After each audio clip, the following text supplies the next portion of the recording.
Okay, welcome everybody and good afternoon. My name is Jamie and I'm going to present the Badge Project's third intellectual output, or IO, and that is for e-communication skills. I don't think I need to motivate e-communication skills to any of you. I think we can all agree that they are important for all students and professions, but maybe especially engineers and engineering students. If you did need convincing, I hope that Lilian's presentation this morning was enough to convince you.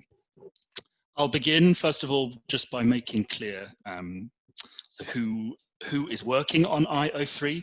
I'm going to be using lots of my colleagues' names during the presentation, so it's good for you just to take those in.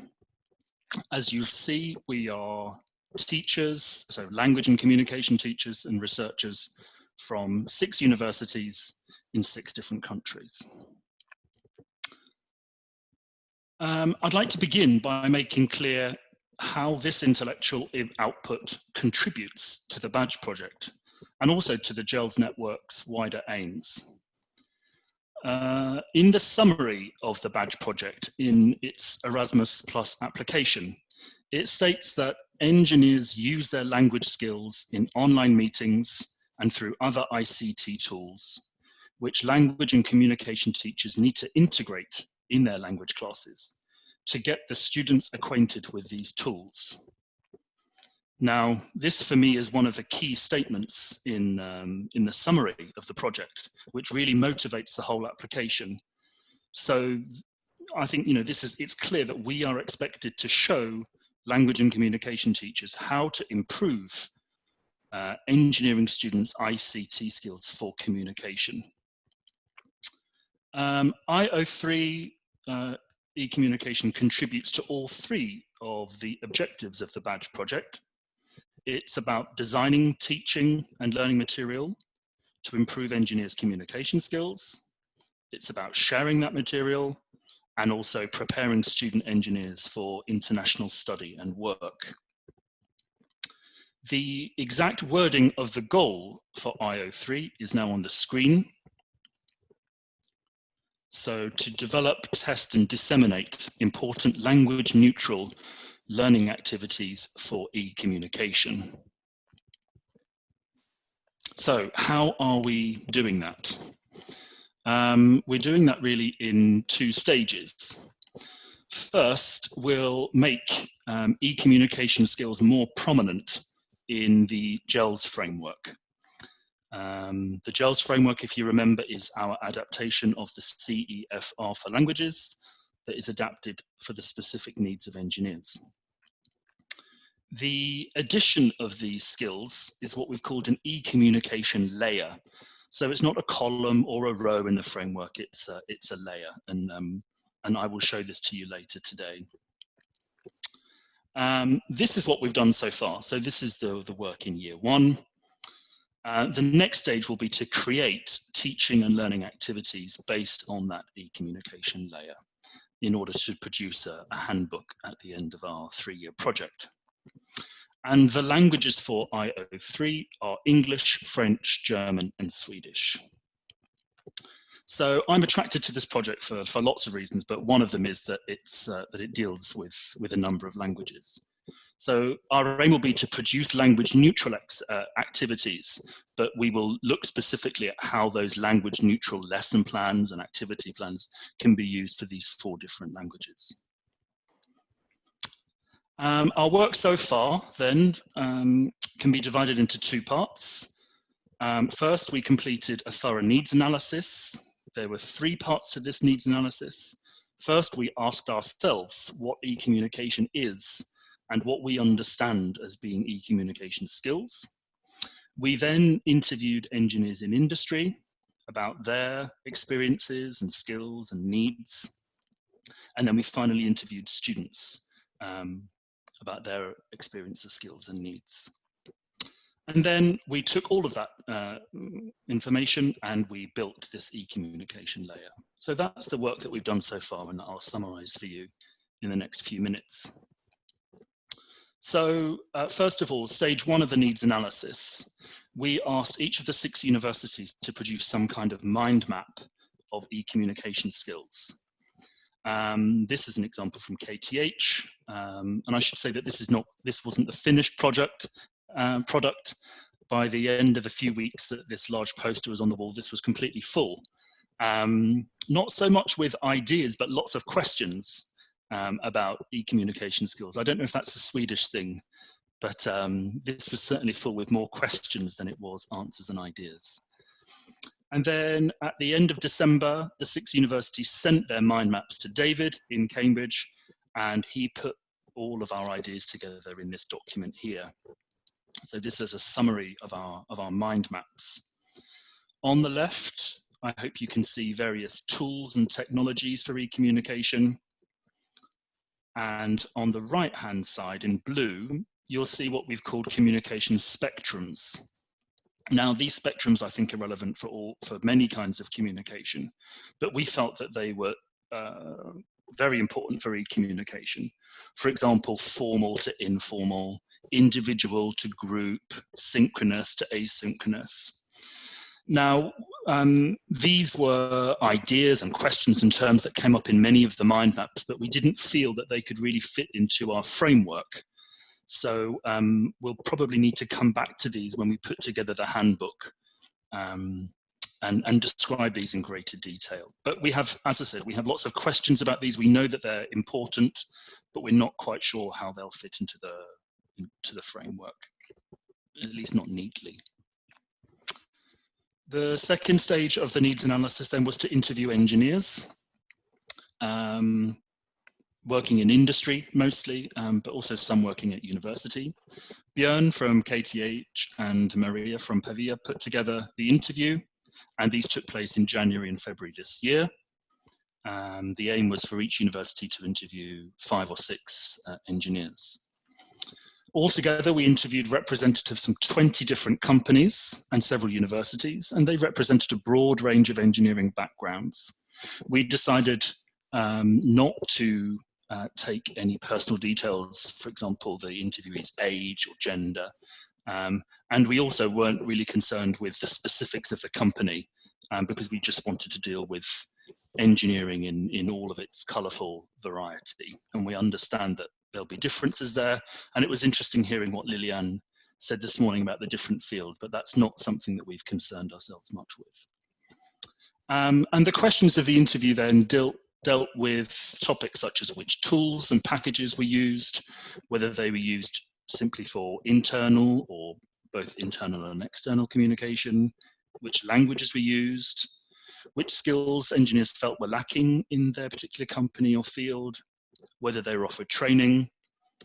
And then we also asked what we could do as language teachers to best prepare engineers. And we asked the interviewees, finally, what they thought about the future of e-communication. Brigitte, Saula and Vilma from Kaunas synthesized these results. And you see an example of that here. These are responses to the question, which tools and technologies are most used within your company or field. As you can see, hopefully, the blue wedge there represents email, going from like kind of 12 o'clock to 3 o'clock, and then the green below that is telephone. Yes, just email and telephone back in January and February comprised almost half this pie chart. I have a feeling that video conferencing would be much more prominent now that we're living in COVID times. But you'll see that MS Teams, video and Skype, even in this pie chart, they still make up 20% of the most common tools and technologies used by the engineers that we interviewed. We asked engineers what skills they felt were most necessary in their company or field, and which skills they thought were lacking. And here are the most common responses. So politeness and etiquette, perhaps feeding nicely into what Lilian was saying this morning about humility. Otherwise, not many surprises there, I don't think. We also asked engineers about what training they had had, and not surprisingly, the vast majority of respondents hadn't had any training whatsoever, but they were allowed to go on, for example, language courses or data management training courses if required. When we asked engineers what we could do as language and communication teachers to better prepare students for the workplace, these were the most common responses. Again, most of them not particularly surprising, but they did want us to teach students how to be efficient and social. I'm not sure how that will really fit into our framework, but yeah, most of these I think we've managed to fit into the e-communication layer. So the final part of the needs analysis then was to interview students. I put together a short interview, and partners from the 6 universities interviewed small focus groups of students. These were very interesting in themselves to hear what the students thought about the data we had gathered so far and their own experiences. I'm just going to mention, I think, 3 important additions that students made. The first was about developing and maintaining an online persona. A few students had only used, for example, messaging or social media for social purposes with friends before, and they were concerned about the differences of using e-communication for professional purposes and felt that that was something that we could work with as language and communication teachers. This, of course, has ramifications for language choices, especially register. And finally, several students wanted guidance on how to make best use of business and employment-oriented services such as LinkedIn. LinkedIn was mentioned several times actually by a number of students. So we had these 3 elements of needs analysis. We had lots of data from that, and then just over a month ago, David from Cambridge and I gathered all of this data of the needs analysis, and we started to put together an e-communication layer. The way that we did this was we first of all tried to rewrite all of that data into can-do statements. So for example, I can read a brochure, for example. These can-do statements are typical of not just the CEFR for languages, but also the GELS framework. Altogether, we wrote 30 can-do statements, and here is an example of, like a sample of 9 of them.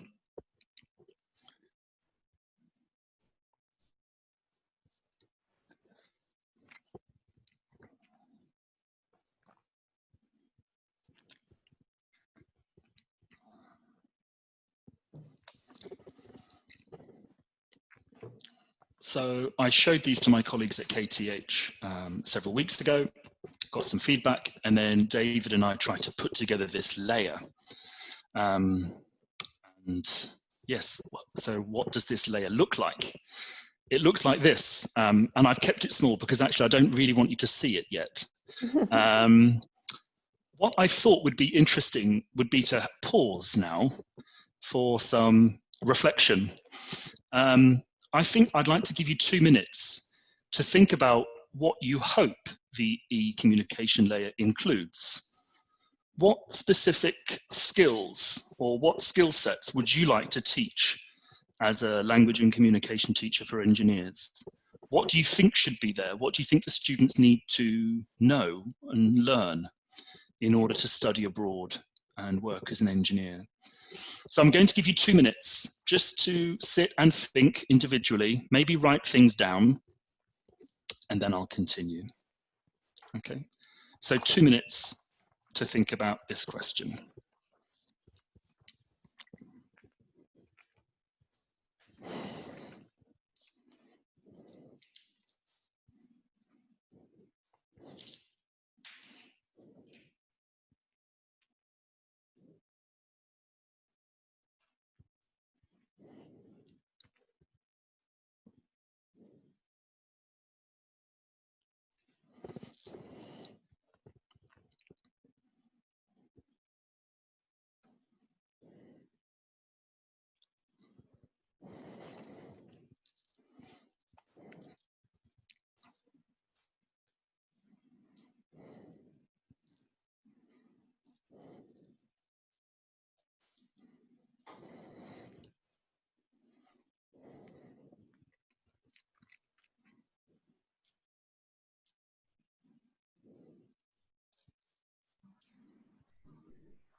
Jamie, there's a question in the chat for you. Thank you. That's me. I'm a kind of a pain in the neck. Do you want us to write our ideas on the chat? Or No, just for yourself. Just for yourself. Okay, perfect. Yeah. Thank you.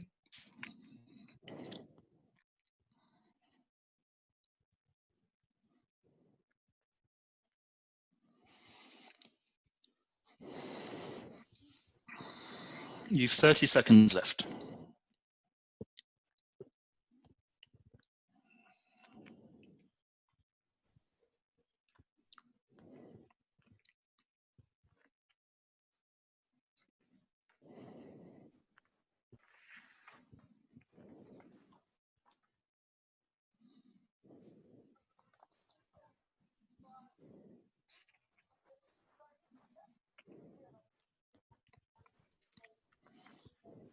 Okay, please keep those questions either fresh in your mind, or if you've written them down, keep them close to hand, because I will ask you to refer to those a little later.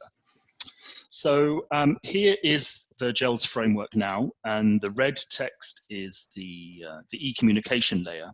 I've put this in the chat function, so you can hopefully open this and you can see the framework larger when we have a discussion later. But as you'll see, yes, it's almost a year's work, and really it's just a couple of lines in red. That is the e-communication layer. What can I say about this e-communication layer? We've tried to include as many of the can-do statements as possible that we wrote out, while importantly staying faithful to the spirit and the skills and the proficiency levels of the original CEFR. That was important to us. Some of the communication spectrums that I mentioned before are mentioned in the left-hand column under each skill. So for example, in writing, it says individual and collaborative writing, in synchronous and asynchronous scenarios. But we haven't managed to include all of those spectrums. So that's something that we need to deal with when we put together the handbook. But what I'd like now is for us to have a look through the new framework with its e-communication layer. And I'd like to give you an opportunity to give some feedback. In a moment, I shall ask one of the hosts to put us back into breakout rooms, but I'd be very happy if you just prefer to work on this individually. I think we all need to read the framework first, and that's not something that all of us can do while we're talking at the same time. The ideal thing for me would be for you to read through the framework, to check that those hopes that you'd written down before are in the framework, and then write a comment in the chat box. And then if there's time, then you can discuss with the people in your breakout room. And I will act on this feedback then over the summer.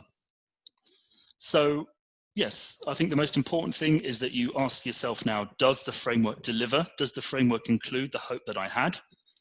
And there are other things that you could talk about. For example, are the e-communication skills in the right column? Are they in the right row?